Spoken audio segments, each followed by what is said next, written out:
Computer operate करू शकतो. I can operate computer. कुड हे आपण कशासाठी वापरतो? पास्ट मध्ये संभावना करू शकलो असतो. जसे की मी कॉम्प्युटर ऑपरेट करू शकलो असतो. I could operate computer. मेचा वापर आपण कशासाठी करतो? परमिशन घेण्यासाठी. असे करू का? मी कॉम्प्युटर ऑपरेट करू का? May I operate computer.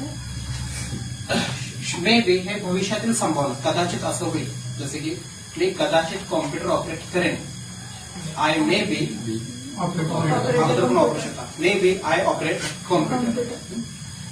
Should हे आपण ऍडवाइस देण्यासाठी वापरतो. चांगल्या गोष्टी तू असे करावेस, केले पाहिजे, त्याआधी शुड वापरायचे. मी कॉम्प्युटर ऑपरेट केला पाहिजे.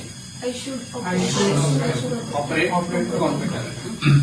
मस्ट हे आज्ञा देण्यासाठी वापरतात. केलंच पाहिजे, करावंच लागेल. मला कॉम्प्युटर ऑपरेट केलाच पाहिजे. I must operate the computer. Dare to हे धाडस दर्शवण्यासाठी. मी कॉम्प्युटर ऑपरेट करण्याला धाडस करावं. I dare to operate computer.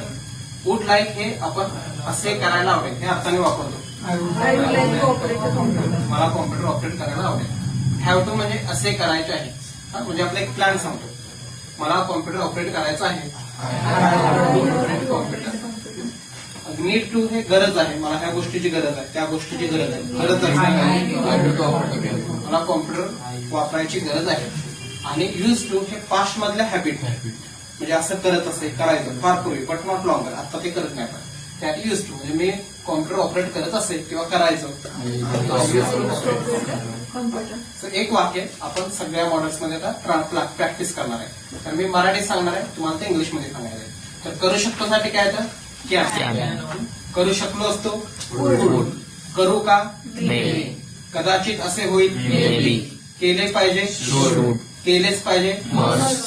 धाडस करावे. असे करायला आवडेल. असे करायचे आहे.